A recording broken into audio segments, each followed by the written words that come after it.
We see on one side we can have a military presence, but diplomacy is something of a game that happens based on the context of that time.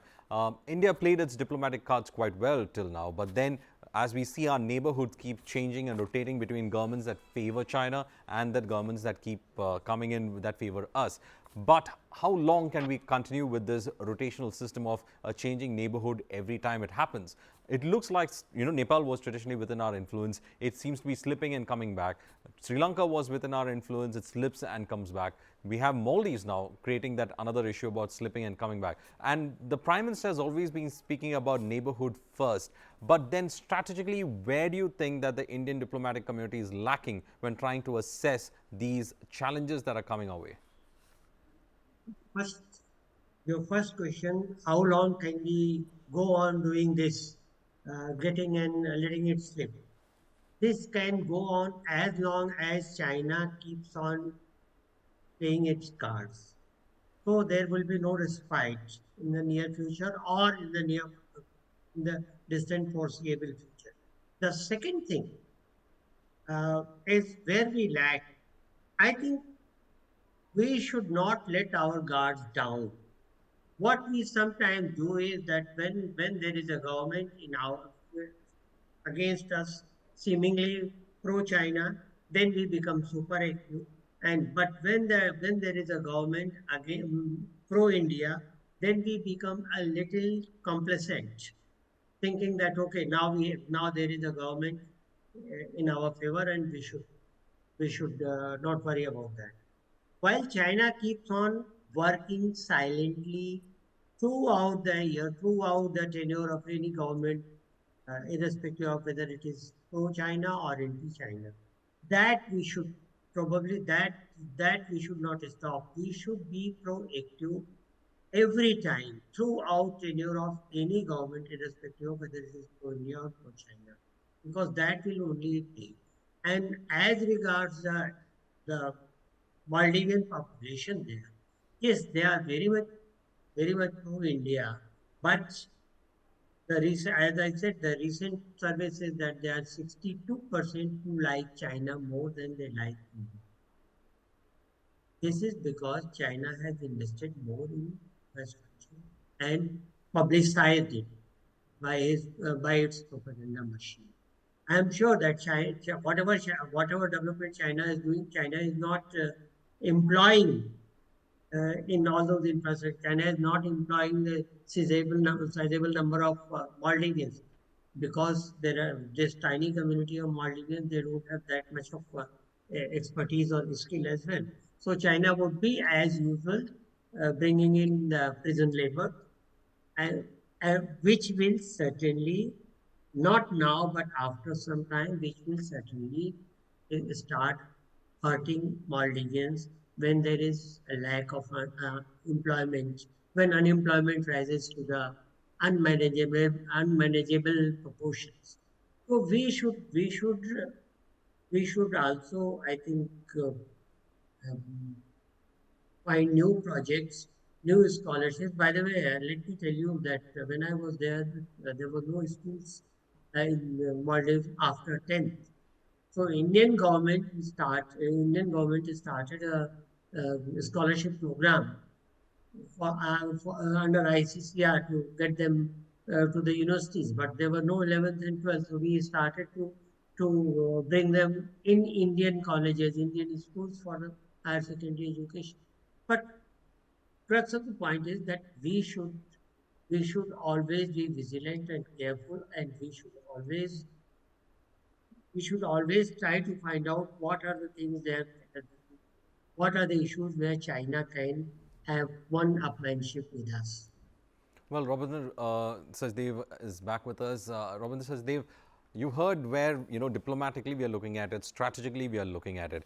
But when you come to these two gentlemen, the local politics, Mr. Soli as well as Moizu, it looks like both of them in their domestic politics have made us a card, and we have discussed about it.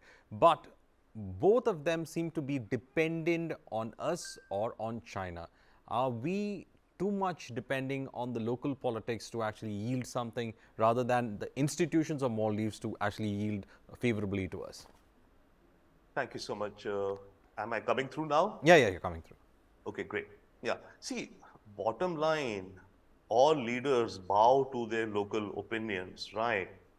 Diplomacy can, of course, take things to a certain point, but beyond that, it is the leaders and institutions. And if I understand your point, is that is it becoming too individual centric in this particular case, right? Yes, yes. It Moizu has and the become because previous we are Soli. big. Yeah. Yeah, no, yeah, it certainly is individual centric, or rather, it's actually, let's look at it this way, it is more party centric, right? Solely, okay, if solely or not solely, if somebody from his party comes, they would have continued or they will continue more or less the trend of that party. Now, Muizu, who's come here now, is of the party which Yamin also was representing, right? The previous president up till 2018. And he was the one who said things going fast track towards China and BRI. Okay, now this Moizu is from the same party. So, yes, individuals, but perhaps it's the party and the party opinions, I think, which shape. And actually, one could look at it in any country in the world, right? Where it is like even in the US, for example, if I were to say Republicans, Trump. Okay, yeah, sure, Trump is the is the factor, but Trump represents a certain portion of the party which believes in what Trump is saying, right? Or Trump is saying what he is saying because he thinks that that portion of the party likes me to say this. So similarly, it's individuals matter, no doubt. But at the same time, I think it's more their power base within their parties which influences their decisions. Another thing that which was being discussed about China and India and our tango back and forth. Yes, China keeps working consistently. And India, we work maybe, and then maybe for some time, as I think Ambassador Tripathi was saying, that when we have a India-friendly government in power, we kind of slacken up. We think and hope things will continue to improve. Whereas after a certain period of time, things change. China perhaps looks at it this way: 2 steps forward, 1 step backward. So, like if one term is a president who's more friendly to India, China thinks, okay, that's 1 step backward. Let me keep taking 2 steps. I'll step back one. In the net, China gains. So that is an interesting analogy where you say that China has its own strategy out there. I'll give the last word to Major General Mason. We have seen how India has been trying to, circumvent this. We are having our own port constructions. We have a port in Vizhinjam that also looks at the majority of the trade that would perhaps pass through it. We are trying to bypass Humboldt. There be talks about dredging, but then it did not work out. But then we are having trying to build ports with other countries as well that could circumvent the so-called Pearl strategy that China has been putting in place. Do you think we have a sound strategy when it comes to facing the Chinese in the Indian Ocean? See, to say it is sound strategy is too difficult because strategy can only be tested once something happens on ground. But yes, we as a nation are making a lot of efforts to have a sound strategy. No strategy can ever be termed as sound because there would be a lot of strategies keep changing depending on so many issues. Elections in the local country, wherever it is happening, change in the government, anything can happen in any country. Even China, nothing is permanent. Tomorrow, Xi Jinping can be dislodged by the military. Anything is possible.